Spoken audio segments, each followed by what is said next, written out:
الكنغر هو حيوان ثديي ينتمي إلى الفصيلة الكنغرية، وهو واحد من الثدييات الجرارية.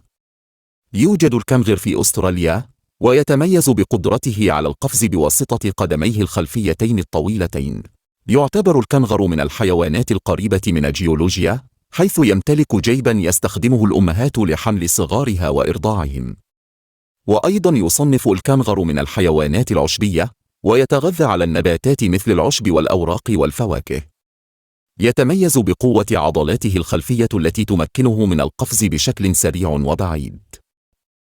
يمتلك الكنغر ذيلا طويلا يستخدمه للتوازن أثناء القفز، ويمكنه القفز على بعد يصل إلى 3 أمتار بالقفزة الواحدة.